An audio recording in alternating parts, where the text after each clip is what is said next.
ఆ సన్యాసి రూపంలో ఉండి రామచంద్రమూర్తికి నమస్కారం చేశారు. సరే, హనుమ నమస్కారం చేశారు. రామచంద్రమూర్తి స్వీకరిస్తారా? ఆయన పరమధర్మమూర్తి. ఆయనకి తెలియని ధర్మం లేదు. ఆయనే రామో విగ్రహవాన్ ధర్మ. అటువంటి వారు హనుమ నమస్కరిస్తే తప్పయ్యా స్వామి, మీరు నమస్కరించడం ఏమిటి?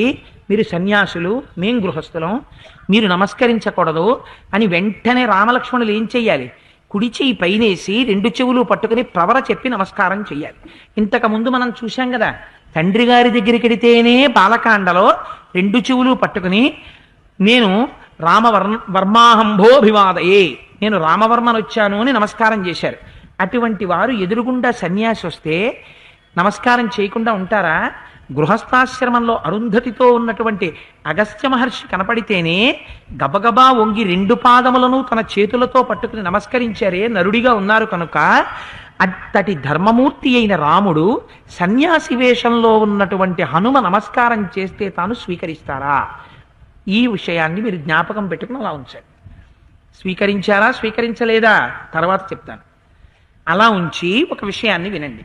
ఇప్పుడు ఎవరు మాట్లాడుతున్నారు? రాముడు ఏం మాట్లాడలేదు. మీరెవరండి అని అడగలేదు. అయ్యా మీరు మహానుభావులు, కాషాయ వస్త్రం కట్టుకున్నారు, సన్యాసి, మీరు వచ్చారు, మీరు ఎక్కడి నుంచి వచ్చారు, మా నమస్కారం స్వీకరించండి, నేను దశరథ పుత్రుణ్ణి, నన్ను రాముడు అంటుంది లోకం, నా పేరు రాముడని రాముడు ఎప్పుడు అనరు, లోకం నన్ను రాముడు అంటుంది అంటుంటారు. రాముడు అంటుందని చెప్పాలి కదా. ఆయన ముందు మాట్లాడలేదు. ఎవరు మాట్లాడారు? హనుమ మాట్లాడుతున్నారు. సన్యాసి రూపంలో ఉన్న హనుమ ముందు మాట్లాడుతున్నారు. గృహస్థాశ్రమంలో ఉన్న రామచంద్రమూర్తి వింటున్నారు పక్కన లక్ష్మణుడితో. లక్ష్మణుడు కూడా మాట్లాడలేదు. గమ్మత్తేమంటే మాట్లాడుతున్న వారు ఏం మాట్లాడుతున్నారో చూడండి.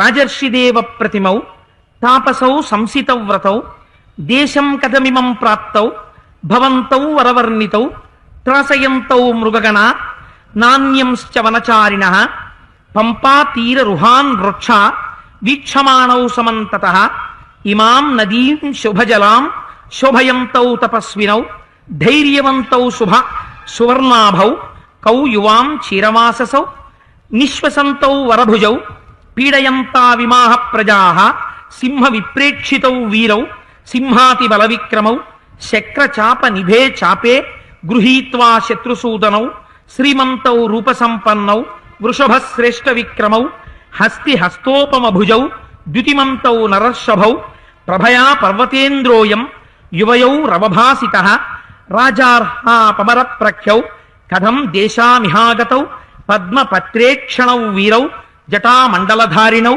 అన్యోన్య సదృశౌ వీరౌ దేవలోకాదివాగతౌ యదృచ్ఛయేవ సంప్రాప్తౌ చంద్రసూర్యౌ వసుంధరాం విశాలవక్షౌసౌ వీరౌ మానుషౌ దేవరూపిణౌ సింహస్కంధౌ మహోత్సాహౌ సమదావివ గోవృషౌ ఆయతాశ్చ సువృత్తాశ్చ బాహవ పరిఘోపమాః సర్వభూషణభూషార్థాః కిమర్థం న విభూషితాః ఉభౌ యోగ్యావహం మన్యే రక్షితం పృథివీమిమాం ససాగరవనాం కృత్స్నాం వింధ్యమేరు విభూషితాం ఇమే చ ధనుషీ చిత్రే శ్లిక్ష్ణే చిత్రేనులేపన ప్రకాశేతే యథేంద్రస్య వజ్రే హేమ విభూషితే సంపూర్ణా నిశితైర్బాణై స్తూణాశ్చ శుభదర్శనాః జీవితాంతకరైర్ఘోరైః శ్వసద్భిరివ పన్నగైః మహాప్రమాణౌ విస్తీర్ణౌ తప్త హటకభూషితౌ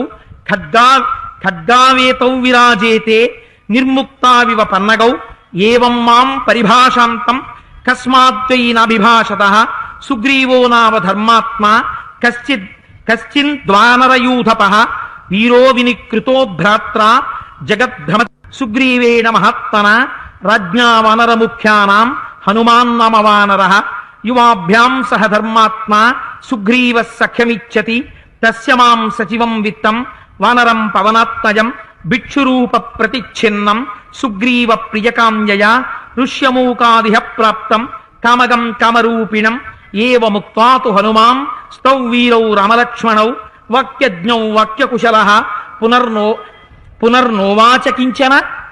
ఈ స్తోత్రాన్ని హనుమ రామచంద్రమూర్తిని చూడగానే మొట్టమొదటిసారి చేసినటువంటి స్తోత్రం ఈ స్తోత్రం. దీన్ని ఎందుకు విజ్ఞాపన చేశానంటే, కేవలం ఈ స్తోత్రాన్ని నా దృష్టిలో వినడం చేత ఉదాత్త అనుదాత్త సరిత స్వరములతో 3 వేదములను కూడా వేదిక మీద కూర్చుని వేద పండితులు పఠనం చేస్తే పరవశించినటువంటి పరబ్రహ్మం ప్రత్యక్షమైతే ఎటువంటి స్థితిని పొందుతారో అటువంటి స్థితి ఈ శ్లోకాల్ని చదవడం చేత కలుగుతుంది. ఆ విషయంలో సందేహం లేదు. ఎందుచేత మహానుభావుడైన హనుమ మాట్లాడుతున్నారు రాముణ్ణి చూడగానే. ఎలా మాట్లాడుతున్నారు చూసి, అందులో ఉన్నటువంటి రతిం చూడండి. మీరు దాన్ని చదవడం అలవాటు చేసుకోండి. నిజంగా మెల్లగా చదవండి, ఎందుకంటే దానికి అపభ్రంశం రాకూడదు. ఎంత అందమైన మాటలు వేసేశారు అందులో. రాజర్షిదేవ ప్రతిమౌ తాపసౌ సంసితవ్రతౌ దేశం కథమిమం ప్రాప్తౌ భవంతౌ వరవర్ణినౌ. మహానుభావ, మిమ్మల్ని చూస్తుంటే చాలా ఆశ్చర్యంగా ఉంది. మిమ్మల్ని చూస్తుంటే రాజర్షుల్లా ఉన్నారు, తాపసుల్లా ఉన్నారు, విశేషమైనటువంటి కాంతితో ఉన్నారు. మీరు నడిచి వస్తుంటే మిమ్మల్ని చూసి మృగాలన్నీ పారిపోతున్నాయి, మిమ్మల్ని చూసి ఇక్కడ ఉన్నటువంటి సర్వభూతములు భయపడుతున్నాయి, ఇక్కడ ఉన్నటువంటి నదుల యొక్క జలములన్నీ మీ యొక్క కాంతి చేత శోభిస్తున్నాయి. మీరు నడుస్తూ ఉంటే సింహాలు నడుస్తున్నాయా అన్నట్టుగా ఉంది. సింహాల యొక్క బలాన్ని అధిగమించినటువంటి స్వరూపంతో మీరు ఉన్నారు. మీ చేతులలో కోదండాలున్నాయి, మీ చేతుల్లో బాణాలున్నాయి. మిమ్మల్ని చూస్తుంటే మీరు ఎటువంటి శత్రువునైనా సంహరించగలిగినటువంటి పరాక్రమము చేత విరాజిల్లుతున్న వారిలా కనపడుతున్నారు. మీరు శ్రీమంతులై ఉన్నారు, రూపము చేత భాషిస్తున్నారు. గొప్ప వృషభములు ఎద్దులు నడిస్తే ఎంత ఠీవిగా ఉంటుందో అలా నడుస్తున్నారు. గొప్ప కాంతితో ఉన్నారు, నడుస్తున్న పర్వతాల్లా ఉన్నారు. అన్నిటినీ మించి పద్మముల వంటి కన్నులతో ఉన్నారు, జటామండలములు కట్టుకునున్నారు. ఈ రూపములు ఒకదానితో ఒకటి సరిపోవడం లేదు. అన్యోన్య సదృశవు వీరౌ దేవలోకాదివాగతౌ, ఒకరికి ఒకరు సరిపోయేటట్టుగా కాంతితో ఉన్నారు. మీరు సూర్యచంద్రుల్లా ఉన్నారు, విశాలమైనటువంటి వక్షస్థలంతో ఉన్నారు, మనుష్య రూపంలో ఉన్న దేవతల్లా ఉన్నారు, సింహముల వంటి మూపులతో ఉన్నారు, పెద్ద పెద్ద ఎద్దుల్లా ఉన్నారు, పెద్ద పెద్ద భుజాలతో ఉన్నారు. ఆ భుజాలు పరిగల్లా ఉన్నాయి. ఆ భుజాలకి గొప్ప గొప్ప ఆభరణముల చేత ఆచ్ఛాదించాలి, కానీ మీరు ఆభరణములను పెట్టుకోలేదు, వాటిని అలా విడిచిపెట్టేశారు. మిమ్మల్ని ఇద్దరినీ చూస్తుంటే ఆ చేతుల చేత బాహువుల చేత ఈ సమస్త పృథివీ మండలమును రక్షించగలిగినటువంటి వారిలా కనపడుతున్నారు. వింధ్య మేరు పర్వతములతో శోభించేటటువంటి ఈ సమస్త భూమండలమునకు మీరు రాజాధిరాజులై ఉండవలసిన వారు. అటువంటి వారు మీరు ఎందుకు ఇలా నడిచొస్తున్నారు? దీనికి కారణం ఏమై ఉంటుంది? మీ మొలలకి చాలా పెద్ద పెద్ద కత్తులు కట్టున్నాయి. ఆ కత్తుల్ని చూస్తే భయం వేస్తోంది. అవి సమస్త భూతములు భయపడేటట్టున్నాయి. చాలా పెద్ద పెద్ద కత్తులు కట్టుకుని ఉన్నారు. నేను సుగ్రీవుని యొక్క సచివుణ్ణి, నన్ను హనుమ అంటారు. నేను ఎన్నో విషయాలు మాట్లాడుతున్నాను, మీరిద్దరూ నాతో మాట్లాడటం లేదు, నేను మాత్రమే మాట్లాడుతున్నాను. అన్నగారైనటువంటి వాలి చేత తరమబడినటువంటి మహారాజైనటువంటి సుగ్రీవుడు రాజ్యాన్ని విడిచిపెట్టి ఋష్యమూక పర్వత శిఖరముల మీద 4 మంత్రులతో కలిసి వాసం చేస్తున్నాడు. ఆయన ధర్మాత్ముడు, రజనీతజ్ఞుడు. అటువంటి వాడు మీతో స్నేహం చెయ్యాలని కోరుకుంటున్నాడు. అందుచేత మీరు ఎందుకొచ్చి మా ప్రభువుతో కలిసి స్నేహం చెయ్యకూడదు? నేను ఇన్ని మాటలు మాట్లాడాను, కానీ మీరు మాట్లాడటం లేదు. నాకు మీరు మాట్లాడితే వినాలనుంది. మీరు ఒక్కసారి మాట్లాడకూడదా? మీరు మాట్లాడండి అని మాట్లాడడం ఆపేసి తాను నిలబడిపోయారు అన్నారు. ఇది హనుమ మొట్టమొదటిసారి రామచంద్రమూర్తిని చూడగానే మాట్లాడిన మాటలు. ఎలా? రాముణ్ణి చూడగానే సన్యాసి రూపంలో అప్పటి వరకు నిలబడిన వారు ఆ స్తోత్రం చేసేటప్పుడు మళ్ళీ ఆ సన్యాసి రూపాన్ని విడిచిపెట్టేసి కపి రూపంలోకి వచ్చేశారు. వచ్చేసి ఈ స్తోత్రం చేశారు, ఇలా మాట్లాడారు. మీకు దానిలో ఉన్న రహస్యం చెప్తాను. ఎందుకు నమస్కారం స్వీకరించలేదు వీటన్నిటినీ కలిపి ఒక్కసారి అనుసంధానం చేసేస్తాను. ఇది నా దృష్టిలో అయితే నాకు అనిపిస్తుంది, ఇవాళ మనం అందరం కూడా దేవలోకం నుంచి అమృత భాండం పైనుంచి ఒలికిపోయి ఆ అమృతం మనందరి మీద పడిపోయిందనుకోండి, మనం ఎటువంటి స్థితిని పొందుతామో ఇవాళ కిష్కింధాకాండలో మనం ఇవాళ చదువుతున్నటువంటి ఈ సర్గల్ని వినడం చేత మనం అటువంటి స్థితిని పొందుతున్నాం. ఎందుకని? యోగి పుంగవుడైనటువంటి హనుమ మొట్టమొదటిసారి రామదర్శనం చేశారు. ఆ రాముణ్ణి స్తోత్రం చేస్తూ మాట్లాడుతున్నారు. ఇవి మాట్లాడిన తర్వాత మీరు ఎక్కడైనా రాముడు చాలా శ్లోకాల్లో ఒకరి గురించి మాట్లాడడం మీరు విన్నారా? ఇప్పటి వరకు రామాయణం మీరు విన్నారు కదా. ఒక్క వ్యక్తిని పట్టుకొని అగస్త్యుడి గురించి కూడా అన్ని శ్లోకాలు చెప్పారో లేదో, వచ్చినటువంటి వాడు వానరుడు. వచ్చింది సన్యాసి రూపంతో, విడిచి మళ్ళీ వానర రూపాన్ని పొందాడు. అటువంటి వారు మాట్లాడారు. మాట్లాడిన తర్వాత ఇప్పుడు రాముడు మాట్లాడుతున్నాడు. లక్ష్మణుడు మాట్లాడలేదు. ఎవరితో మాట్లాడుతున్నాడు? మీరు నాతో మాట్లాడరే, మీరు నాతో మాట్లాడరే, మీరు నాతో మాట్లాడరే అని హనుమ అడుగుతున్నారు. ఇప్పుడు రాముడు ఎవరితో మాట్లాడాలి?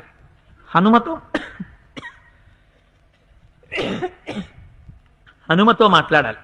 కానీ హనుమతో మాట్లాడటం లేదు, పక్కనున్నటువంటి లక్ష్మణుడితో మాట్లాడుతున్నారు. ఇది మీరు ఒక్కసారి అవధరించండి, ఎంత గొప్పగా మాట్లాడుతున్నారో చూడండి. ఏతచ్చుత్వావచస్తస్య రామో లక్ష్మణమబ్రవీత్ ప్రహుష్టవదన శ్రీమాన్ భ్రాతరం పార్శ్వత స్థితం సచివోయం కపీంద్రస్య సుగ్రీవస్య మహాత్మనః తమేవ కాంక్షమాణస్య మమాంతికముపాగతః తమభ్యభాష సౌమిత్రే సుగ్రీవ సచివం కపిం వాక్యజ్ఞం మధురైర్వాక్యైః స్నేహయుక్తమరిందమ నాన్ ఋగ్వేద వినీతస్య నా యజుర్వేదధారిణః నా సామవేద విదుష శక్యమేవ ప్రభాషితుం నూనం సూనం వ్యాకరణం కృత్స్న మనేన బహుధాశ్రుతం బహు వ్యహరతానేన నకించిదపశబ్దితం న ముఖే నేత్రయోర్వాపి లలాటే చ భ్రువోస్తథా అన్యేష్వపి చ గాత్రేషు దోషః సంవిదిత క్వచిత్ అవిస్తరమసందిగ్ధ అవిళంబితమద్రుతం ఉరస్తం కంఠగం వాక్యం వర్తతే మధ్యమేశ్వరే సంస్కార క్రమసంపన్న అదృత అవిళంబితాం ఉచ్చారయతి కళ్యాణీం వాచం హృదయహారిణీం అనయా చిత్రయా వాచ త్రిస్థాన వ్యంజనస్థయా కస్యనారాధ్యతే చిత్త ముద్యతాసేరరేరపి ఏవం విధో యస్య దూతో న భవేర్ పార్థివస్యతు సిద్ధ్యంతి హి కథం తస్య కార్యాణాం గతయో నగః ఏవం గుణగణైర్యుక్త యస్యన్యుః కార్యసాధకాః తస్య సిద్ధ్యంతి సర్వార్థాః దూతవాక్య ప్రచోదితాః ఏవ ముక్తస్తు సౌమిత్రి సుగ్రీవః సచివం కపిం అభ్యభాషత వాక్యజ్ఞం పవనాత్మజం. ఆయన లక్ష్మణుడి వంక చూశారు. చూసి అన్నారు, లక్ష్మణ విన్నావా ఎలా మాట్లాడాడు హనుమ? ఆయన మాట్లాడిన మాటలు విన్నావా? ఇలా మాటలు మాట్లాడేటటువంటి వ్యక్తి మంత్రిగా దొరికినటువంటి వాడి కార్యాలు ఎందుకు నెరవేరవు? ఇలా మాట్లాడగలిగినటువంటి వ్యక్తి ఎదురుగుండా వచ్చి నిలబడితే కత్తి పట్టి ప్రాణం తీద్దామనుకున్న వ్యక్తి కూడా కత్తిని వరలో పెట్టేస్తాడు. ఇటువంటి వ్యక్తి మంత్రిగా దొరికినటువంటి రాజు ఎంత అదృష్టవంతుడు! ఈయన మాట్లాడినటువంటి స్థితిని, ఈయన మాట్లాడినటువంటి విధానాన్ని పరికించావా లక్ష్మణ? నాన్ ఋగ్వేద వినీతస్య, ఋగ్వేదం చదువుకున్నవాడు కాకపోతే, యజుర్వేదం తెలియకపోతే, సామవేదం తెలియకపోతే ఇలా మాట్లాడలేదు. అన్నిటినీ మించి ఈయన వ్యాకరణాన్ని చాలా మాటలు చదువుకున్నారు. అందుకైన నవవ్యాకరణ పండితుడు, మహానుభావుడు. అందుకని వ్యాకరణాన్ని చాలా బాగా చదువుకున్నారు. ఈయనకి ఉపనిషత్తుల యొక్క అర్థం పూర్తిగా తెలుసు. అందుచేతనే ఈయన మాట్లాడేటప్పుడు కనుబొమలు నిష్కారణంగా కదలడం లేదు, లలాటము కదలడం లేదు, వాక్యము లోపల నుంచి పైకొచ్చేటప్పుడు గుణుగుతున్నట్లు లేదు, గట్టిగా లేదు, మంద్రమైనటువంటి స్వరంతో ప్రారంభించిన దగ్గర నుంచి చివరి వరకు ఒకే స్వరంతో పూర్తి చేస్తున్నారు. కాళ్ళు కదపడం లేదు, చేతులు కదపడం లేదు, శరీరాన్ని కదపటం లేదు. ఎలా మాట్లాడాలో, ఏ శబ్దాన్ని ఎలా ఉచ్చరించాలో, ఎంతవరకు ఉచ్చరించాలో, ఎంత దీర్ఘం తీయాలో, ఎంత హ్రస్వంతో పలకాలో, ఏ వర్ణాన్ని ఎలా పలకాలో అలా పలుకుతున్నారు. ఇటువంటి వ్యక్తి దొరకడం చాలా అదృష్టం లక్ష్మణ. ఇటువంటి వ్యక్తి సుగ్రీవుడికి సచివుడిగా దొరికి మన దగ్గరకొచ్చి సుగ్రీవుడితో స్నేహం కలపాలని కోరుకుంటున్నాడు కనుక మనం అనుకున్నటువంటి కోరిక సిద్ధించినట్లే అన్నారు. ఇప్పుడు మీకు నేను ఒక విషయాన్ని విజ్ఞాపన చెయ్యవలసి ఉన్నది. హనుమ వచ్చి రామచంద్రమూర్తి ముందు నిలబడి స్తోత్రం చేశారు.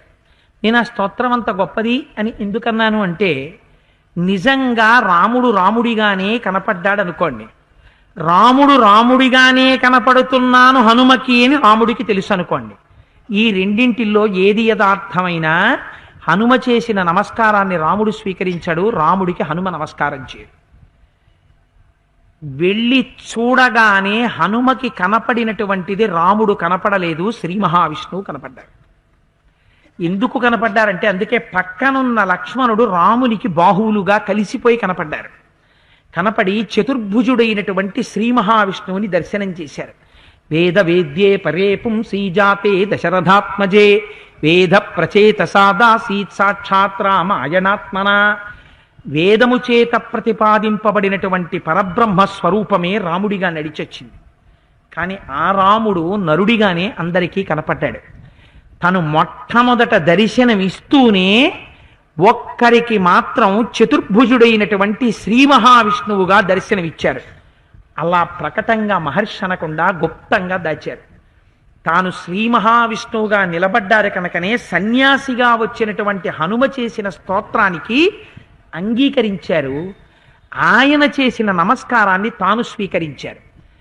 తాను రాముని దగ్గరికి వచ్చినప్పుడు సన్యాసి రూపంలో వచ్చి ఆయన హృదయం తెలుసుకోవాలని వచ్చినవాడు ఆయన్ని చూడగానే ఆయన నరుడు కాడు, పరబ్రహ్మమని గుర్తెరుగాడు. కాబట్టి అక్కడ తానింక మళ్ళీ సన్యాసి రూపంతో నిలబడిన అవసరం లేదని ఆ రూపాన్ని విడిచిపెట్టి కపి రూపంతో హనుమ నిలబడిపోయారు. అంటే ఇది ఎటువంటి అమృత ఘడియో మీరు ఆలోచించండి. రామాయణంలో హనుమకి రామచంద్రమూర్తి శ్రీ మహావిష్ణువుగా దర్శనమైనటువంటి క్షణం.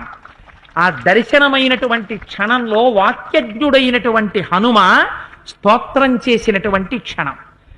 అయితే ఆయన అలా స్తోత్రం చేస్తే రాముడు లక్ష్మణుడి వంక తిరిగి మాట్లాడాడు.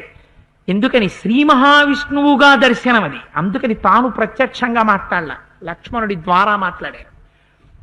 ఎంత అందంగా మాట్లాడారంటే, నా ఋగ్వేద వినీతశ్చ నా యజుర్వేదధారిణ నా సామవేద వినీతశ్చ అని చెప్తూ, నా సామవేద విదుష శక్యమేవ ప్రభాషితం. 3 వేదములు తెలియకపోతే అలా మాట్లాడలేరు అన్నారు.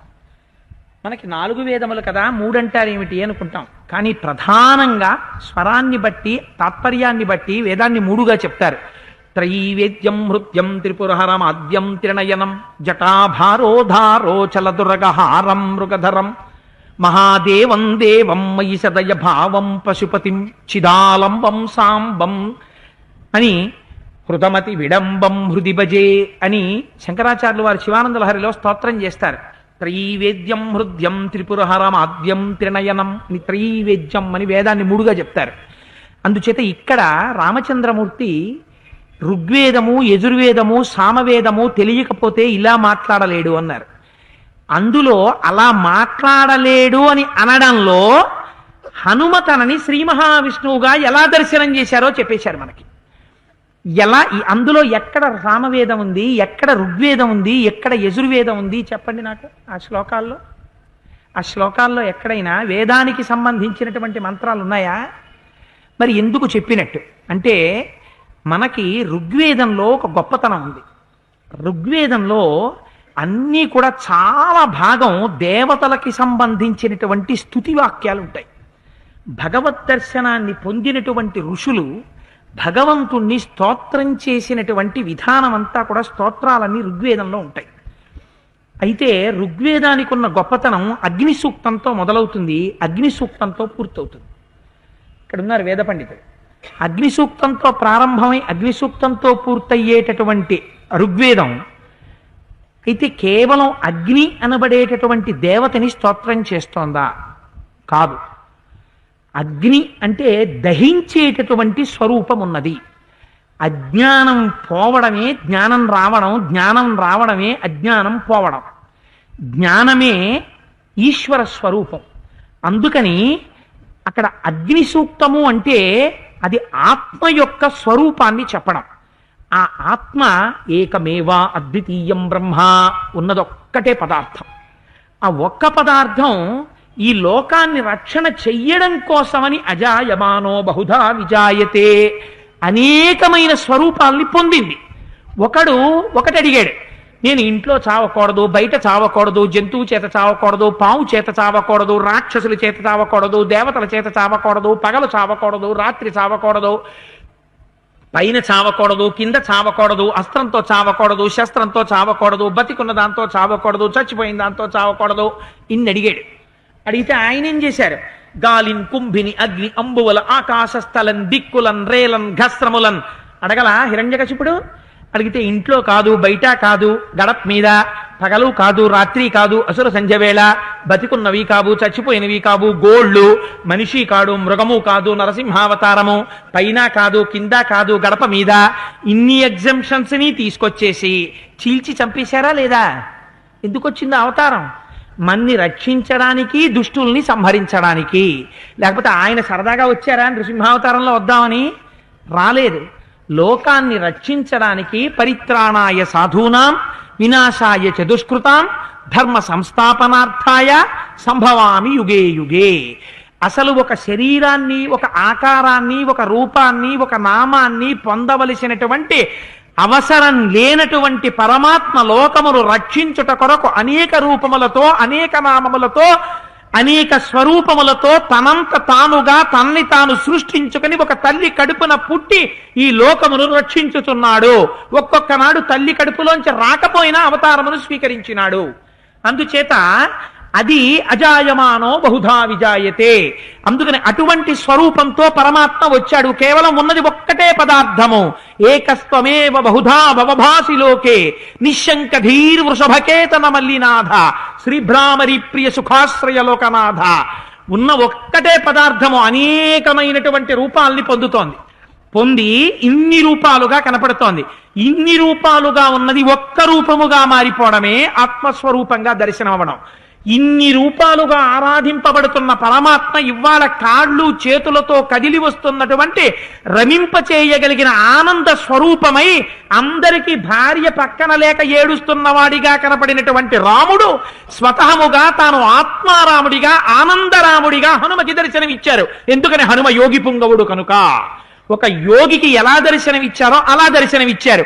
దర్శనమిస్తే స్తుతివాక్యములను చేశారు కనుక ఆత్మ చైతన్యాన్ని, ఆత్మస్వరూపాన్ని తెలుసుకుని అటువంటి స్వరూపంతో స్తోత్రం చేశారు కనుక తాను ఆత్మస్వరూపాన్ని పొందనివాడు, ఆ జ్ఞానంలో నిలబడనివాడు ఆత్మదర్శనం ఎలా చేస్తాడు? ఆత్మదర్శనం అంటే తనలో తెలుసుకోవడమే. అందుకని రామదర్శనాన్ని అలా పొందారు కనుక నా ఋగ్వేద వినీతశ్చ, ఋగ్వేదం తెలియనివాడు ఇలా స్తోత్రం చెయ్యలేడు. పైగా నాదభరితమైనటువంటి సామవేదము యొక్క వాక్కులకి మాతృకలన్నీ ఋగ్వేదంలో ఉన్నాయి. అందుచేత ఆ ఋగ్వేదములో ఉండేటటువంటి నాదప్రధానమైనటువంటి స్థుతితో నన్ను స్తోత్రం చేశాడయా. అందుకని ఋగ్వేదం తెలుసున్నవాడు. నా యజుర్వేద వినీతశ్చ, యజుర్వేదం తెలియకపోతే ఇలా స్తోత్రం చెయ్యడు. ఎందుకు ఈ మాట రామచంద్రమూర్తి అన్నట్టు అంటే, బ్రహ్మాండ పురాణంలో ఒక రహస్యాన్ని చెప్పారు. కిష్కింధకాండలో రామచంద్రమూర్తి దర్శనము ఎలా చెయ్యాలి అని అడిగారు. అడిగితే కిష్కింధకాండలో రామచంద్రమూర్తి దర్శనం చేసి నమస్కారం చేస్తే నీ కోర్కెలు సిద్ధించడానికి, నీ మీద అమృతం ప్రవహించాలంటే, నీకు జ్ఞానం కలగాలంటే శ్రీహప్పతి అంటే శ్రీమన్నారాయణుడు, శ్రీ మహావిష్ణువు, ఆయన్ని ఎలా దర్శనం చెయ్యాలి అన్నది బ్రహ్మాండ పురాణం చెప్పింది. సుగ్రీవాదియుతం శ్రీశం భస్మాంగావృతమీశ్వరం మహేశ్వర సమం ధ్యాయేత్ కిష్కింధా కాండముత్తమే. కిష్కింధాకాండలో వచ్చేటటువంటి రామస్వరూపాన్ని విభూతి రేఖలు ధరించినటువంటి వాడై తన యొక్క ఒంటి అవయవముల మీద అంతా త్రిపుండ్రములను ధరించినటువంటి శివస్వరూపంగా, మహేశ్వర స్వరూపంగా ధ్యానం చెయ్యాలి అని బ్రహ్మాండ పురాణం చెప్పింది మనకి. అందుకే మహేశ్వరుడు అంటే ఎవరు, మహేశ్వరుడు ఎవరో లింగ పురాణం చెప్పింది. తం ఈశ్వరాణం పరమం మహేశ్వరం తం దేవతానాం పరమంచ దైవతం. దేవతలకి పరుడైనటువంటి దేవతాస్వరూపం ఎవడో, సమస్త జగత్తుని శాసించగలిగిన ఈశ్వరుడెవడో వాడు మహేశ్వరుడు. శివ కేశవ అభేదంగా ఏకస్వరూపంగా కిష్కింధాకాండలోకి వచ్చేటప్పటికీ భస్మత్రిపుండ్రములతో కూడినటువంటి వాడిగా పరమశివుడిగా రామచంద్రమూర్తిని దర్శనం చేసి నమస్కరించవయా, నువ్వు జ్ఞానాన్ని పొందుతావని చెప్పింది కిష్కింధాకాండ గురించి బ్రహ్మాండ పురాణం. అందుచేత నా యజుర్వేద వినీతస్య, యజుర్వేదానికి మేలుబంతి ఏది? చంద్రశేఖర పరమాచార్య స్వామి చెప్తుండేవారు, శ్రీరుద్రము, రుద్రాధ్యాయం ఏదైతే ఉందో ఆ రుద్రాధ్యాయం మేలిబంతి. మేలిబంతి అయినటువంటి రుద్రాధ్యాయంలో ఏం చెప్తారు? ఆత్మస్వరూపాన్ని చెప్తారు. ఎవరు శివుడంటే? నమ చోరాయిచ శష్ప్యాయిచ ఫేన్యాయిచ సికత్యాయిచ హరిత్యాయిచ లోప్యాయిచ నమ సోమాయిచ రుద్రాయిచ నమ శంభవేచ మయోభవేచ నమ శంకరాయచ మయస్కరాయచ నమ శివాయచ శివతరాయచ నమ వృక్షాయచ. అన్నీ ఆయన కానిది వేరొకటి లేదు. ఇప్పుడు ఏమవుతోంది? ఋగ్వేదంలోంచి యజుర్వేదంలోకి వచ్చి అలా చూస్తున్నారు. అలా చూస్తే మరి అదే స్థుతి నడిస్తే యజుర్వేదము యొక్క ప్రాముఖ్యత ఏమి? యజుర్వేదం అంటే యజుస్ అంటే కర్మకాండ. ఎక్కడెక్కడ అగ్నిహోత్రము పెట్టి యజ్ఞయాగాది క్రతువులు స్థుతి రూపమైనటువంటి ఋగ్వేదములోని మంత్రములు యజుర్వేదం దగ్గరికి వచ్చేటప్పటికి మంత్రస్వరూపాన్ని పొంది అనువాకములుగా మారుతాయో, అటువంటి అనువాకములను ఒక అనువాకం ఇంకొక అనువాకంలా ఉంటుంది. జాగ్రత్తగా ధారణ చేసి చదవాలి. ఆ చదవడంలో ఆ అనువాకములను చెబుతూ హోమం చేస్తే, యజ్ఞం చేస్తే, యాగం చేస్తే ఆ యజ్ఞము చేత యాగము చేత ప్రీతి చెందిన పరమాత్మ యొక్క అనుగ్రహంగా నువ్వు రక్షణ పొందుతావు. అందుకే మీరొక్క విషయాన్ని ఎర్రసిరాతో అండర్లైన్ చేసి జ్ఞాపకం పెట్టుకోండి. ఈ పృథివీ మండలంలో యజ్ఞము యాగము అన్న క్రతువు కేవలము ఆర్షధర్మమునకు మాత్రమే చెందినది. ఇంకా వేరెవ్వరూ ఇది చేయరు. యజ్ఞము యాగము చేసినటువంటి వేరొక ధర్మము కాని, వేరొక భావన కాని, వేరొక రకమైనటువంటి సంప్రదాయము కాని, వేరొక రకమైన సిద్ధాంతము కాని ప్రపంచమునందు లేదు. యజ్ఞయాగాది క్రతువులను చేసేది ఒక్క ఆర్ష సాంప్రదాయములోనే. ఎందుకు చేస్తాం? మన దగ్గర ఒక గొప్ప మంత్రం ఉంది, మనకు ఒక గొప్ప రహస్యం ఉంది. మనం ఏం చేస్తాం? పూజ చేస్తే మన ఇంట్లో నీళ్లే, మన నూతులో నీళ్లే పట్టుకొచ్చి అక్కడ గ్లాసులో పోస్తాం. పోస్తే మనం ఆచమనం చేస్తే ఆ నీళ్లు ఓం కేశవాయ స్వాహ, ఓం నారాయణాయ స్వాహ అని పుచ్చుకుంటాం. కానీ స్వామికి అభిషేకం చేస్తున్నారనుకోండి, అభిషేకం చేసినప్పుడు మీరు ఆచమనం చేసిన పాత్రలో నీళ్లతో అభిషేకం చేయరు. మీరు ఆచమనం చేసినటువంటి పాత్రలో మీ నూతిలో నీళ్లతోనో అభిషేకం చేయరు. చేసేది మీ నూతి నీళ్లే. కానీ మీరు ఏం చెప్తారు? ఆ కలసే సుధావతి పరిత్రే పరిషిక్యతే ఉక్తైర్యజ్ఞేషు వర్ధతే గంగే చ యమునే చైవ గోదావరి సరస్వతి నర్మదే సింధు కావేర్యౌ జలేస్మిన్ సన్నిధిం కురు ఆయాంతో శ్రీ ఉమామహేశ్వర పూజార్థం దురితక్షయకారకాః కలశోదకేన దేవం ఆత్మానం పూజా ద్రవ్యాన్ని చ సంప్రోక్ష్య అంటున్నారు. నీ నూతిలో నీళ్లే తెచ్చి కలశలో పోసి గంగే చ యమునే చైవ గోదావరి సరస్వతి నర్మదే సింధు కావేర్యౌ జలేస్మిన్ సన్నిధిం కురు. ఆ నదులన్నింటినీ పిలుస్తున్నాను నేను శబ్ద ప్రమాణంతో. వచ్చి ఆ దేవతల యొక్క అధిష్టానములు దీనిలో ప్రవేశిస్తున్నాయి. ఇప్పుడు ఏమైంది? రాత్రల్లా పూజామందిరంలో ఉండిపోవడం చేత ఇక్కడికి రాక్షసులు వచ్చి ఉంటారు. మరి ఉత్తిష్టంతు భూత పిశాచాహ అంటున్నారా లేదా? మీరు మంత్రంలో వాళ్ళు కూడా వస్తారు ఇళ్లలో కూడా. అందుకని స్వామిని కూడా పవిత్రం చేస్తాను. ఇది ఆర్షధర్మంలో గొప్పతనం. అందుకని దేవం భగవంతుడి మీద, ఆత్మానం నా మీద, పూజాద్రవ్యానిచ పూజాద్రవ్యం మీద సంప్రోక్ష్య ఆ నీళ్లు జల్లి మొదలు పెడుతున్నారు. ఇన్ని మొదలుపెట్టి చివరికి వచ్చిన తర్వాత ఏం చేస్తున్నారు? వాడు పరమాత్మ నేను భక్తుడు అంటున్నారా? అందరూ చివరేమంటారు? నీవారస్సూకవత్తన్వీ పీతావా స్వత్యనూపమా. ఇక్కడే ఉందయా, వడ్డుగింజ మొనపెట్టి గీరితే గీరేటటువంటి చిన్న ముల్లంత స్వరూపంతో ఇక్కడ ప్రకాశిస్తున్నాడు పరమాత్మ. ఆయన ఊర్ధ్వమూలమదశాయి, పైకి కిందకి పక్కలకి కాంతి వేడి కొడుతున్నాడు. అదిగో అటువంటి స్వరూపం ఏదుందో దానికి రూపు లేదు, పేరు లేదు, ఏమీ లేదు. అదొక వెలుతురు. ఆ వెలుతురు ప్రకాశించేస్తోంది. దాన్ని నీ ఇష్టం. రాజాది రాజాయ ప్రసహ్య సాహినే, దాన్ని నువ్వు ఏ పేరుతో పెట్టి పిలువు. సశివ సబ్రహ్మ సశివ సహరి సేంద్ర సోక్షర పరమస్వరాట్, ఏ పేరుతో పిలు, బాధ లేదు. కానీ నువ్వేం చేస్తున్నావు? యజ్ఞయాగాది క్రతువులను చేస్తున్నావు. చేసేటప్పుడు శబ్దముతో. అందుకే పరమాచార్య ఒకటికి 10 మాటలు చెప్పారు. వేదము చదువుకున్న వారు కనబడితే ప్రణిపాతం చేయండి, నమస్కారం చేయండి. వేదమే ఈ దేశమునకు జీవనాధారము. ఎందుచేత? వేదం చదువుకున్న వాళ్ళకి వ్యాకరణం తెలిస్తే తప్ప వేదము యొక్క మంత్రములో స్వరము వల్ల వచ్చేటటువంటి అర్థభేదం తెలియదు. పదము యొక్క అర్థం తెలియడం కాదు, స్వరయుక్తమైనటువంటి పదాన్ని పలికినప్పుడు దానిలో వచ్చేటటువంటి అర్థభేదాన్ని గ్రహించగలిగిన వాడు నవవ్యాకరణ పండితుడైనటువంటి హనుమ వేదమును గట్టిగా పట్టుకుని దాని అర్థమును తెలుసుకోగలరు. ఎదురుగుండా వచ్చిన వాడు వేదము చేత ప్రతిపాదింపబడిన వాడిని గుర్తుపట్టగలిగిన సమర్థుడు మహానుభావుడు. అటువంటి యోగి దర్శనం కిష్కింధాకాండంలో జరిగింది. అందుకని కిష్కింధకాండ ప్రారంభమే అమృతపు జల్లు. అందుకని యజ్ఞయాగాది క్రతువులు చేసి హవిస్సులిస్తాం, దేవతల్ని పిలుస్తాం, వాళ్ళు ప్రీతి చెందుతారు. ప్రీతి చెందితే ఏమవుతుంది? వాళ్ళు మేఘములను సృష్టిస్తారు, వర్షము పడుతుంది. వర్షం పడితే ఏమవుతుంది? లింగ పురాణం చెప్పింది, సంజీవనం సమస్తస్య జగత సలిలాత్మిక భవయిత్యుచ్యతే మూర్తిర్భవస్య పరమాత్మనః. ఈ లోకమంతా నీటి వల్ల బతుకుతుంది, ఆ నీటి వల్ల నిలబడుతుంది. ఎప్పుడు యజ్ఞం మానేస్తావో, ఎప్పుడు యాగం మానేస్తావో, ఎప్పుడు వేదాన్ని గౌరవించడం మానేస్తావో, ఎప్పుడు ఆ మంత్రములతో దేవతల్ని ఆవాహన చెయ్యడం మానేస్తావో, ఆనాడు దేవతలకి ప్రీతి చెందరు, వర్షం పడదు. వర్షం పడకపోతే ఎంత పంట ఉన్నా, ఎంత పొలం ఉన్నా, ఎన్ని పశువులున్నా, పశువుల్ని కబేళాలకు అమ్ముకుని పంట పొలాల్ని వదిలిపెట్టి నీ ఇంటికి తాళం వేసి రైలెక్కి గుక్కెడు నీళ్లు దొరికే చోటుకు పారిపోతావు. నేను మీకు ఒక యథార్థమైన విషయం చెప్తున్నాను. నేను 13 నెలలు నిడదవోల్లో పనిచేసినప్పుడు అప్పుడప్పుడు కొంతమంది ఇక్కడికి పెళ్లిళ్ళకి వాటికి వచ్చిన వాళ్ళు, నేను మంచి సమ్మర్ తర్వాత ట్రైన్లో వెళ్ళిపోతుంటే వాళ్ళు కూడా సింహాద్రి ఎక్కి విజయవాడ వరకు వచ్చేవారు అక్కడ రైలు మారడానికి. వస్తూ రాజమండ్రి బ్రిడ్జి మీద గోదావరి నదిని రైలు దాటుతుంటే వాళ్ళు కళ్ళమ్మట నీళ్లు పెట్టుకుని ఏడుస్తూ గోదావరి వంక చూసేవారు.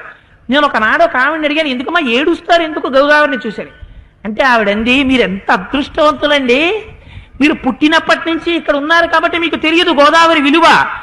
మా ఊళ్ళో 5 మైళ్ళు నడిచెళ్ళి భూమిని కయ్య తవ్వితే అందులోంచి వచ్చినటువంటి నీరు గుడ్డతో వడగట్టుకుని నెత్తి మీద పెట్టుకుని బంగారం తెచ్చుకున్నట్టు తెచ్చి ఇంట్లో పెట్టుకుని గుక్కెడు నీళ్లు తిరిగి తాగితే, ఒక్కొక్క నాడు తాగకూడని నీరు తాగితే అందులోంచి నారికురుపులు పుడతాయండి. మా ప్రాంతాల్లో నారికురుపు అంటే పగలంతా బాగుంటుంది, అందులోంచి సన్నటి దారంలో వస్తుంది. పాపం పెన్సిల్ పెట్టి చుడుతూ ఉంటారు ఆ ప్రాంతాల వాళ్ళు, చుడితే అది తెగిపోతుంది అక్కడికి. ఇక రాత్రి సూర్యాస్తమయం అవగానే మొదలు పెడుతుంది బాధ, ఇక నిద్ర ఉండదు వాడికి. మళ్ళీ పొద్దున్నవుతుంది, తగ్గిపోతుంది, మళ్ళీ దారంలా బయటకు వస్తుంది. అందుకని నారికురుపు అంటారు, అది తగ్గదు. నీరు లేకపోతే ఎన్ని బాధలు పడుతున్నామో, ఇంత నీరిలా ప్రవహిస్తుంటే మాకు ఎంత ఆనందంగా ఉందో తెలుసా అయ్యా, మీరెంత అదృష్టవంతులయ్యా, రోజు ఇన్ని నీళ్లు చూస్తున్నారంది ఆవిడ. మనకేం తెలుస్తుంది దాని గౌరవం, మనకేం తెలుస్తుంది దాని అదృష్టం. అందుకని ఆ నీరు ఎక్కడి నుంచి వస్తుంది? యజ్ఞయాగాది క్రతువుల వలన వస్తోంది.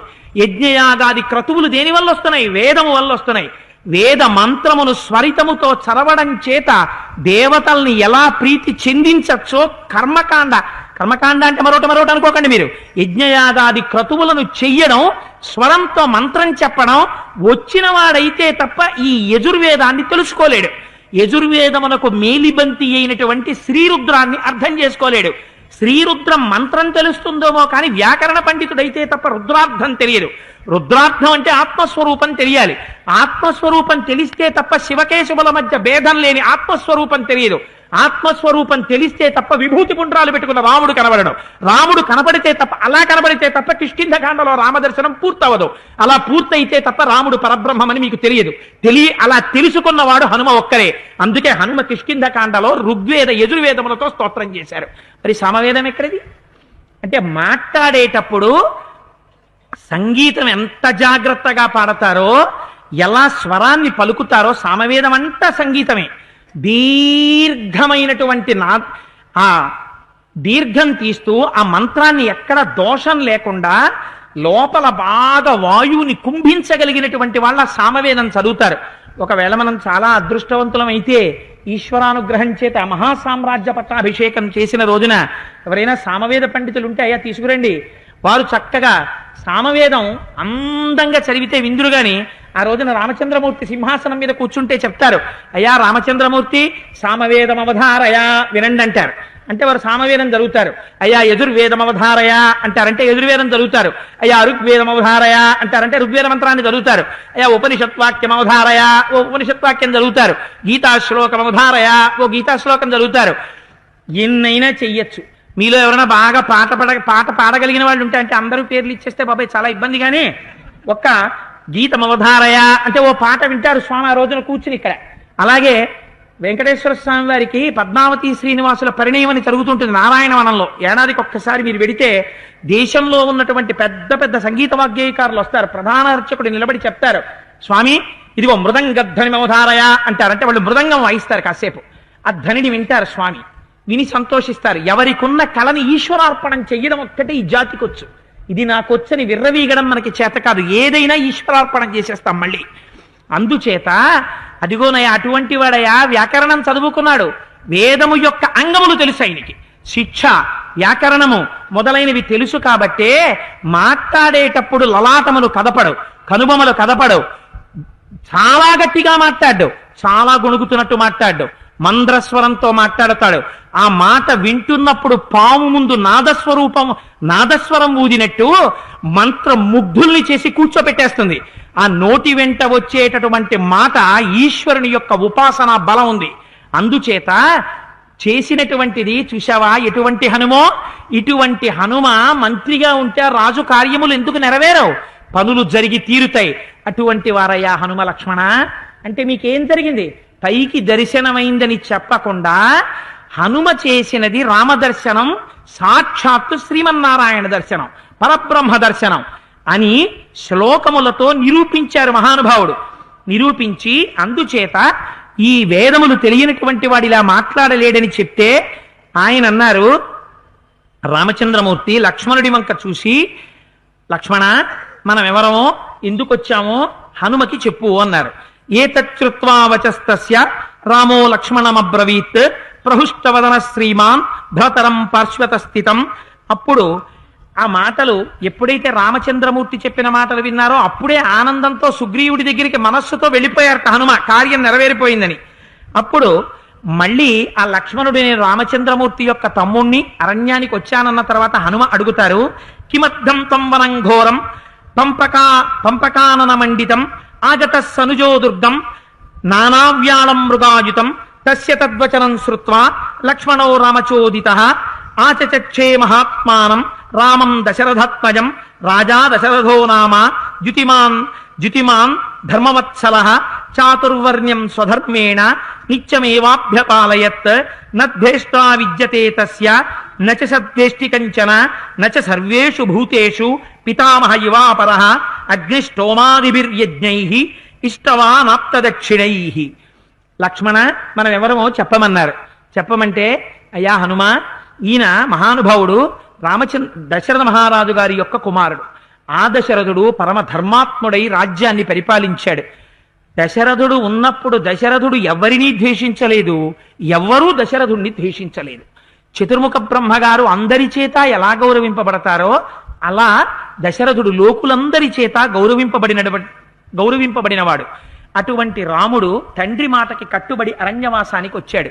వస్తే ఎవరో ఒక రాక్షసుడు సీతమ్మను అపహరించాడు. ఆయన భార్య ధర్మమూర్తి, మహానుభావురాలు, మహాపతివ్రత, భర్తతో అనుగమించి వస్తే రాక్షసుడు అపహరించాడు.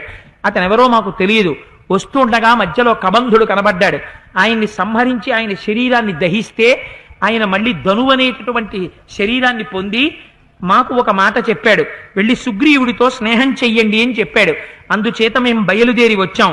అహం చైవహి రామశ్చ సుగ్రీవన్ శరణంగతౌ ఏష దత్వా చ విత్తాని ప్రాప్యచానుత్తమం యశః లోకనాథ పురా భూత్వా సుగ్రీవన్నధమిచ్చతి పితాయస్య పురాహ్యాసి శరణ్యో ధర్మవత్సలః తస్య పుత్రశరణ్యశ్చ సుగ్రీవం శరణంగతః సర్వలోకస్య ధర్మాత్మా శరణ్య శరణం పురా గురుర్మే రాఘవస్సోయం సుగ్రీవం శరణంగతః యస్య ప్రసాదే సతతం ప్రసీదేయురిమా ప్రజాః స రామో వానరేంద్రస్య ప్రసీదమభికాంక్షతే తస్యాయం పూర్వజ పుత్ర స్త్రిషు లోకేషు విశ్రుతః సుగ్రీవం వానరేంద్రంతు రామశరణమాగతః అని నన్ను లక్ష్మణుడు అంటారు. రాముని యొక్క తమ్ముణ్ణి అని లోకం అంటుంది. కానీ రామచంద్రమూర్తి యొక్క గుణముల చేత తృప్తి పొందినవాడనై, ఆ గుణముల చేత విశేషమైన ఆనందమును పొందినవాడనై నేను రాముడికి దాసుణ్ణి అని అనుకుంటాను. అందుకని నేను రామదాసుణ్ణి అని లక్ష్మణుడు చెప్పుకున్నాడు. అటువంటి రాముడు దశరథ మహారాజు గారంతటి వాడు నా పెద్ద కొడుకు రాముడున్నాడని పొంగిపోయేవాడు. అటువంటి రాముడు ఈ రోజు సుగ్రీవుణ్ణి శరణాగతి చేస్తున్నాడు. ఈ లోకమంతా రాముణ్ణి శరణాగతి చేసింది. అటువంటి రాముడు ఇవాళ సుగ్రీవుణ్ణి శరణాగతి చేస్తున్నాడు. లోకంలో కష్టంలో ఉన్న వాళ్ళందరూ రాముడికి శరణాగతి చేశారు. అటువంటి రాముడు ఇవాళ సుగ్రీవుడికి శరణాగతి చేస్తున్నాడు. లోకమంతా రాముణ్ణి నాథుడు అంది. అటువంటి రాముడు ఇవాళ సుగ్రీవుణ్ణి నాకు నాథుడు అంటున్నాడు. చూశావా హనుమా?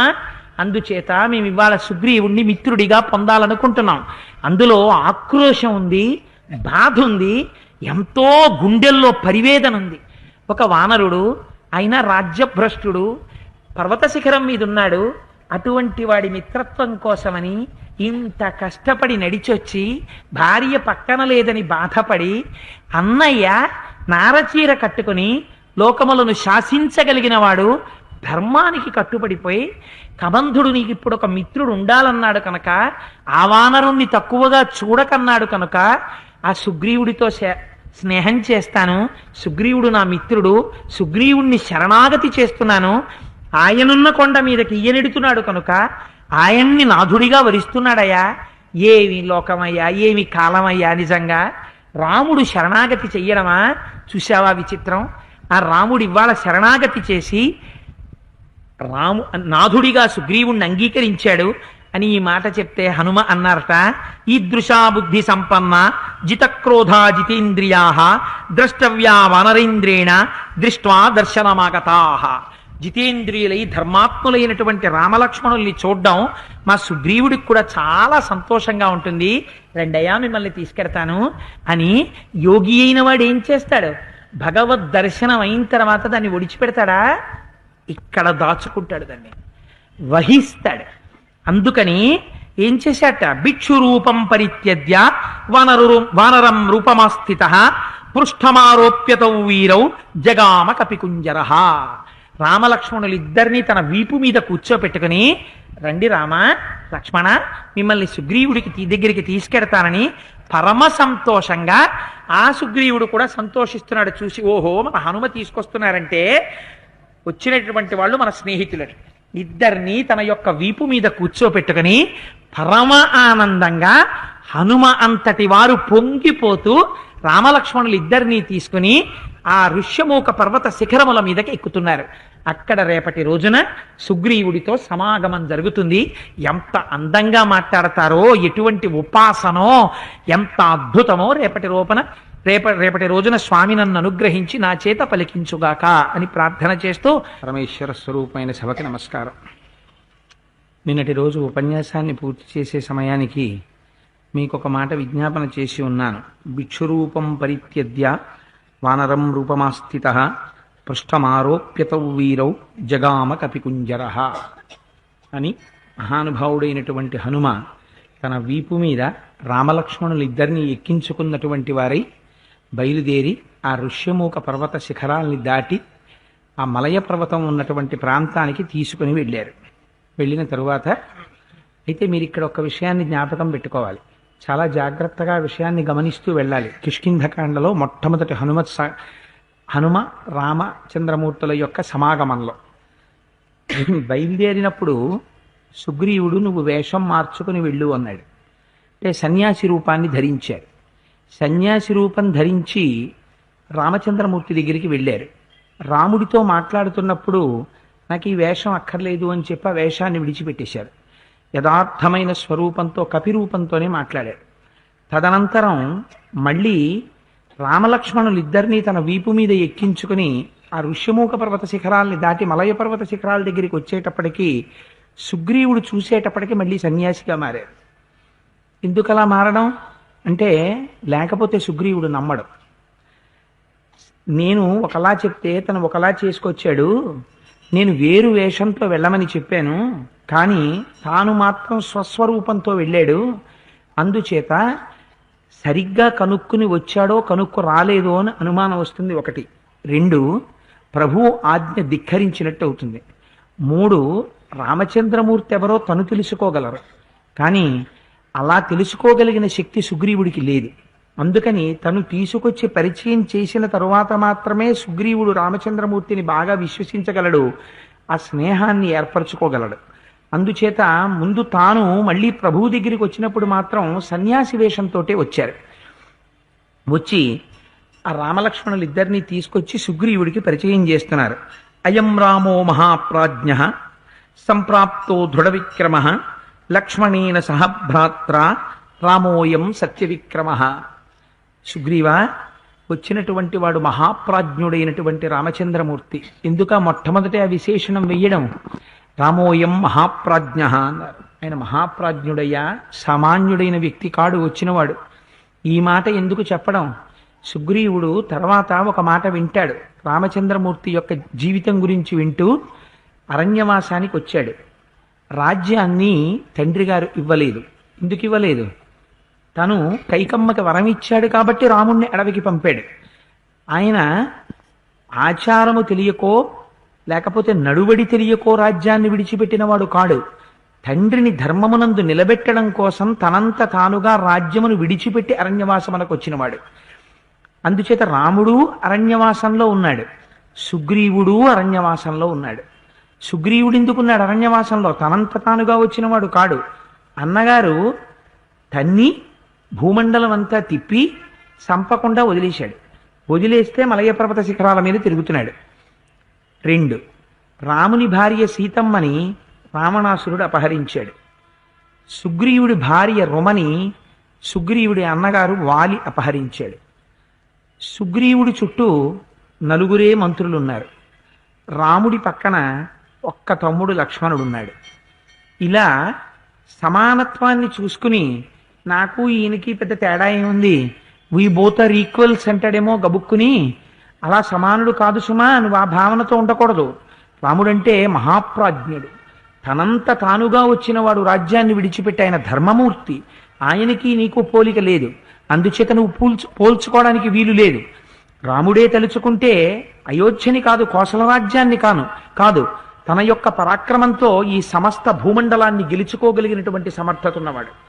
అయినా ఎందుకు గెలవలేదు, ఎందుకు పరిపాలించలేదు అంటే కేవలం త్యాగము చేత, తండ్రిని సత్యమునందు నిలబెట్టాలి కాబట్టి. అందుచేత నీకు ఆయనకి ఆ తేడా ఉంది. అంచేత మహాప్రాజ్ఞుడు రాముడు. అయం రామో మహాప్రాజ్ఞ సంప్రాప్తో దృఢ విక్రమ, చాలా దృఢమైనటువంటి విక్రమం ఉన్నవాడు. లక్ష్మణేన సహభ్రాత్ర, ఆయన తమ్ముడు లక్ష్మణుడు. ఆ లక్ష్మణుడితో కలిసి అరణ్యవాసానికి వచ్చాడు. రామోయం సత్య విక్రమ, ఒక మాట చెప్పాడు. ఎంత అందమైన మాట చెప్పారో చూడండి హనుమ. అందుకే హనుమ గురించి ఒక మాట చెప్తారు పెద్దలు. ఎవరైనా సరే హనుమని ఉపాసన చేస్తే, హనుమకి నమస్కారం చేస్తే బుద్ధిర్ యశో బలం ధైర్యం నిర్భయత్వం ఆరోగ్యం వాక్పటుత్వంచ అని ఆయనకి నమస్కారం చేసిన వాడికి బుద్ధి, యశస్సు, బలం, ధైర్యం, వాక్పటుత్వం, ఆరోగ్యం, అజాడ్యం ఇవన్నీ కూడా ఏకకాలమునందు సంభవిస్తాయి. హనుమ అంటే ఒక ప్రత్యేకమైనటువంటి వ్యక్తి. రామాయణంలో ఎక్కడైనా భగవంతుణ్ణి ఆశ్రయించి భక్తులు ఉంటారు. భగవంతుడు ఏ స్థాయిని పొందాడో భక్తుడు కూడా ఆ స్థాయిని పొందిన ఘటన రామాయణంలోని. రామచంద్రమూర్తికి నేను ఈ మాట అన్నానని కాదు, కొంచెం వయస్సు వచ్చిన వాళ్ళు, కొంచెం పెద్దవాళ్ళు భక్తులు ఉంటారేమో. ఈ మాట చెప్తే రామచంద్రమూర్తి కూడా సంతోషిస్తారు. అసలు యథార్థానికి హనుమకి మాత్రం చిన్న చిన్న పిల్లల దగ్గర నుంచి భక్తులు ఉంటారు. హనుమ పేరు చెప్తే ఎల్కేజీ వాడు భక్తుడే, తల పండిపోయిన వాడు భక్తుడే, ఆయనకి అందరూ భక్తులే. ఎందుకని ఆయన వ్యక్తిత్వం అటువంటిది, అదో గమ్మత్తైన వ్యక్తిత్వం. ఆయనకి నమస్కారం చెయ్యనివాడు ప్రపంచంలో ఉండడు. ఆఖరికి మీకు అంతవరకు ఎందుకు ఒంటి మీద కొరడాలు పెట్టుకుని కొట్టుకుంటూ తిరుగుతూ ఉంటారు. అటువంటి వారి దగ్గర నుంచి తాటి మీద నడుస్తుంటారు వారి వరకు అందరూ కూడా జై బజరంగ బలి అంటుంటారు. అందరూ హనుమను ఉపాసన చేస్తారు. అదొక విచిత్రమైనటువంటి వ్యక్తి.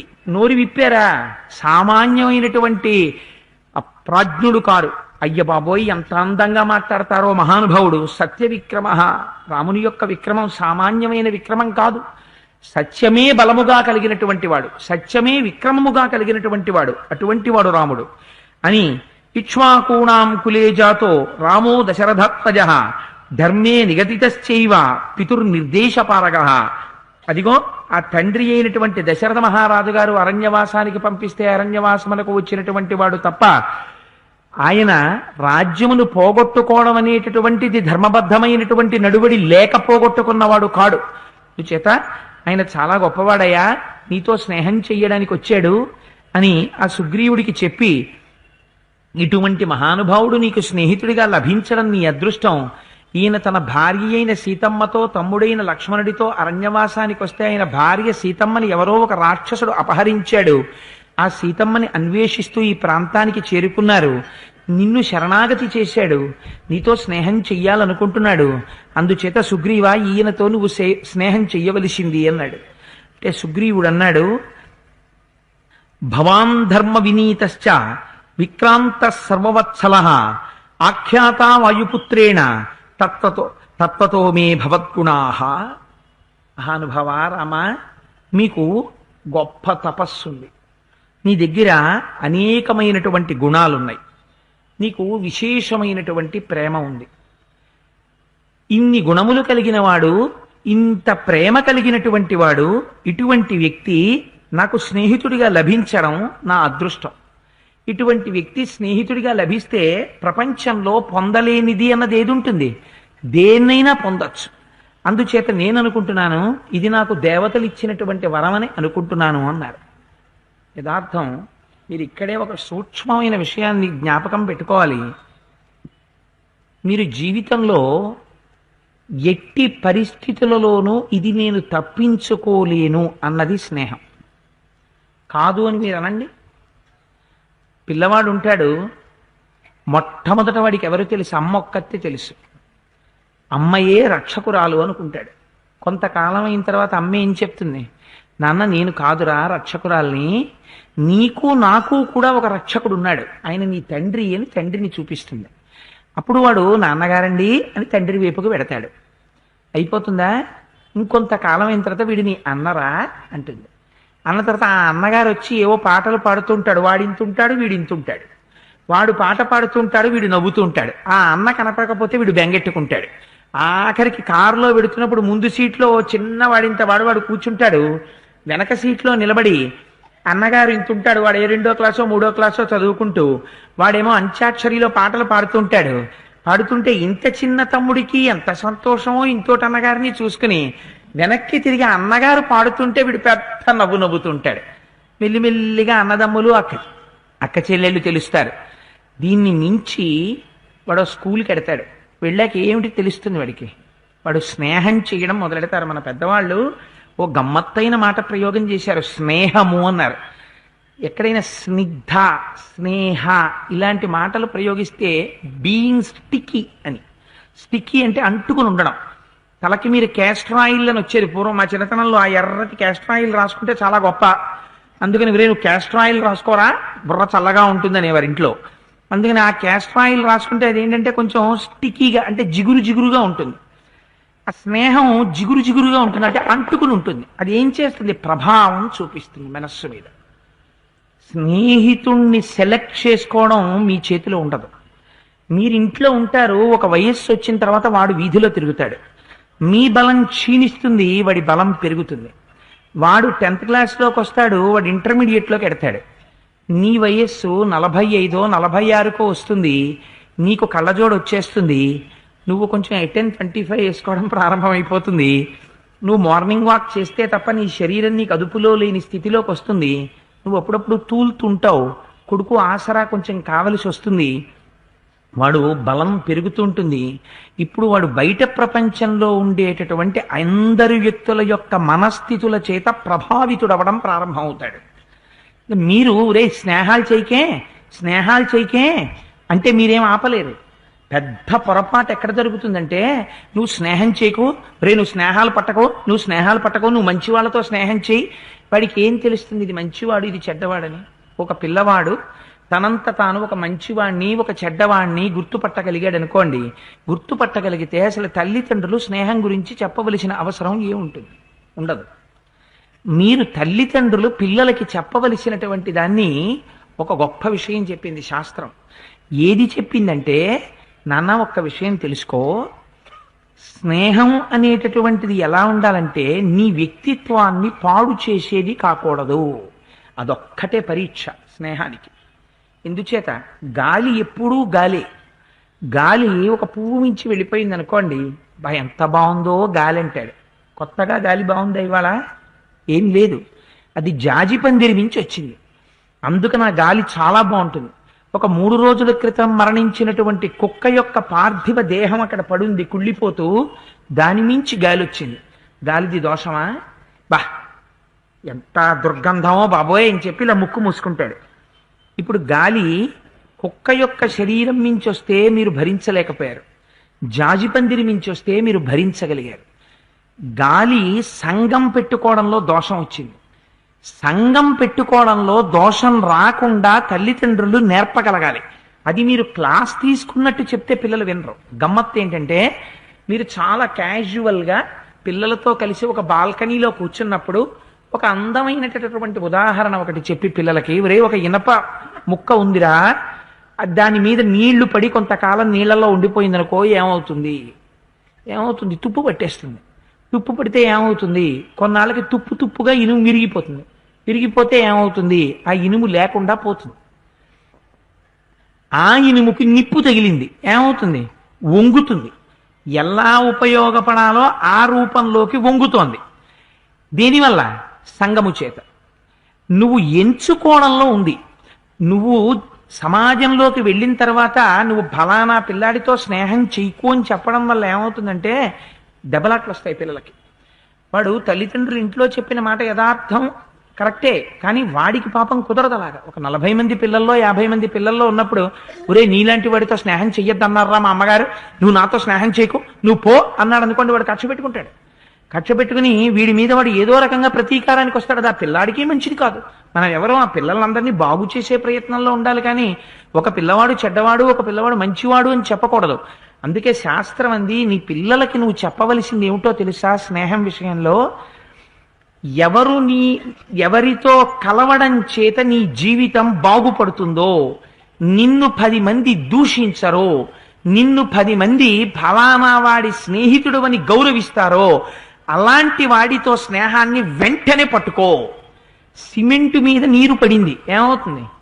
వెంటనే హార్డ్ బ్లాక్ అయిపోతుంది, గట్టి అయిపోతుంది, అంతే. ఇంకా మీరు సుత్తి పెట్టి కొట్టండి, ఆ నీరు ఆ సిమెంట్ నుంచి విడిపడదు, ఇక మీరు తీలేరు. ఒక మంచి వ్యక్తి కనపడ్డాడు, వాడి వల్ల నీకు ప్రయోజనం ఉన్నది, వాడితో నువ్వు అలా అంటుకుపోతే వెంటనే ఆ స్నేహం ఇంకా విడదీయరానిది అయిపోవాలి. అలా పట్టుకోవండి. ఎందుకని? వాడి వల్ల నువ్వు ఉద్ధరింపబడతావు. అందుకని ఆ నీరు సిమెంటుతో కలవాలి. కలవకూడని వాడు కూడా నీకు కనపడతాడు. ఈ సెల్ఫ్ జడ్జింగ్ రావాలి. వీడు కలవకూడని వాడు, వీడు తుంటరివాడు అని టీచర్లు చెప్తున్నారు, తుంటరివాడు అని మిగిలిన పిల్లలకి తెలుసు. నువ్వు వాడిని దూరంగా పెట్టి నువ్వు క్లాస్ రూమ్లో ఉండలేవు. నువ్వేం చెయ్యాలి? వాడితో కూడా మాట్లాడాలి, వాడితో కూడా కలవాలి, వాడితో కూడా ఉండాలి. కానీ ఎలా ఉండాలి? నూనెలో పడినటువంటి నీటి బొట్టులా. ఇక్కడేమైంది? నూనెలో నీటి బొట్టు పడింది, కలుస్తుందా? కలవదు. నూనెలో లేదా నీటి బొట్టు? ఉంది, కానీ ఎప్పుడూ తన ఆస్తిత్వాన్ని తాను నిలబెట్టుకుంటుంది. తన చేత అవతలవారు ప్రభావితులవాలి తప్ప అవతల వారి యందు తను ప్రకాశించవలసినంత గుణము లేదు అంటే వారి గుణములు తను తెచ్చుకోకూడదు. తన గుణముల చేత వారిని ప్రకాశింప చెయ్యాలి. ఎందుకని? ఎవ్వరూ చెడ్డవారు కాదు, వారు కూడా ఉద్ధరింపబడాలి నీ స్నేహం చేత. ఆ ఔదార్యం నీకుండాలి తప్ప నువ్వు గిరిగీసుకుని బతక్కో. ఇలా ఉన్ననాడు నీ వలన ఉపయోగం ఉంటుంది ప్రపంచానికి. నువ్వు నీతి గిన్నెగా తయారవుతావు. చేతిలో నేతి గిన్నె జారి రొట్టె మీద పడింది, ఏమవుతుంది? ప్రమాదం లేదు, రొట్టె మరింత రుచికరంగా తయారవుతుంది. చేతిలోది పన్నీటి గిన్నె జారి బురదలో పడింది, ఏమవుతుంది? ఇక ఉపయోగం లేదు. నువ్వు బురదలోకి పడే పన్నీటి గిన్నెగా ఉంటావో, రొట్టె మీద పడవలసిన నేతి గిన్నెగా ఉంటావో, సిమెంటు మీద పడవలసిన నీటి చుక్కగా ఉంటావో, నూనెలో కలవనటువంటి నీటి బొట్టుగా మిగులుతావో, లేకపోతే కుక్క యొక్క శరీరం నుంచి వచ్చినటువంటి గాలిగా మారుతావో, నిన్ను నువ్వు నిర్ణయించుకోవలసి ఉంటుందిరా. ప్రతి క్షణం నేను నీ పక్కన కూర్చునేటటువంటి వయస్సు నీది కాదు, కూర్చుని చెప్పగలిగినటువంటి వయస్సు నాది కాదు. ఈ విషయాలు నువ్వు జ్ఞాపకం పెట్టుకో. అని స్నేహము యొక్క ఔదార్యమును గురించి, స్నేహం జీవితాన్ని ఎలా మారుస్తుందో తండ్రి యొక్క ప్రధానమైన బాధ్యత. అందుకే 8 ఏళ్లు దాటితే కొడుకుని స్నేహితుల్లా చూడమని చెప్పింది శాస్త్రం. 8 సంవత్సరాల తర్వాత తండ్రి ఆచార్య పదవిలోకి వెళ్ళిపోతాడు. ఎందుకు వెళ్ళిపోతాడంటే ఉపనయనం చేస్తాడు, కొడుక్కి మంత్రోపదేశం చేస్తాడు. చేసిన తరువాత ఇంకా కొడుకుని కూర్చోపెట్టుకుని ఒక గురువు శిష్యుడికి ఎలా బోధ చేస్తాడో అందుకొచ్చే మనకి రామాయణాంతర్గతమైన విషయాలు, అందుకొచ్చే మనకి పంచతంత్రం, అందుకొచ్చే నీతి కథలు. ఒక్కొక్క కథ చెప్పాడా చెప్పలేదా అన్నట్టుగా చెప్తూ, కథ చెప్తున్నారు నాన్నగారని తెలియకూడదు, మాట్లాడుతున్నట్టే ఉండాలి. తెలియకుండా కొడుకు వశుడైపోవాలి. తాను మాట్లాడడం పూర్తి చేసినట్టు కొడుక్కి తెలియకూడదు. అలా మాట్లాడి తన పని మీద తాను వెళ్ళిపోవాలి. కానీ కొడుకు ప్రభావితుడు కావాలి దాని చేత. తండ్రి ఎంది సంస్కారం ఉంటే కొడుకుకి స్నేహం చెయ్యటంలో ఉండేటటువంటి లక్షణం ఎలా ఉంటుందో, ఎవరితో స్నేహం చెయ్యాలో వాడికి తెలుస్తుంది. అందుకే ఇవాళ సుగ్రీవుడు ఎంత గొప్ప మాట చెప్పాడో చూడండి. నిజంగా ఈ మాట ఎక్కడ చెప్పబడాలి? ఈ మాట స్కూళ్లలో చెప్పబడాలి, ఈ మాట కాలేజీల్లో చెప్పబడాలి, ఈ మాట కుటుంబంలో పెద్దలు తన పిల్లలకి చెప్పాలి. నాన్న చూసావా స్నేహం అంటే ఎటువంటిదో, నీ జీవితాన్ని మారుస్తుందిరా. నువ్వెంత ఐశ్వర్యవంతుడి కొడుకువి కావచ్చు, ఒక మహాపండితుడి కొడుకువి కావచ్చు, నీకు ఈశ్వరుడు రూపం ఇచ్చి ఉండొచ్చు, బలం ఇచ్చి ఉండొచ్చు, తెలివితేటలు ఇచ్చి ఉండొచ్చు. ఒక నది విశేషమైన ప్రవాహంతో ఉన్నప్పుడు ఆనకట్ట కట్టి ఆ నదీ జలాలు కాలవల్లోంచి వెడితే కొన్ని వేల ఎకరాల పంట పండుతుంది. అదే నదీ జలాలకి ఆనకట్ట లేకపోతే, ఊరి మీద పడిపోతే కొన్ని వేల మంది బతుకుల్ని నాశనం చేస్తుంది. తెలివితేట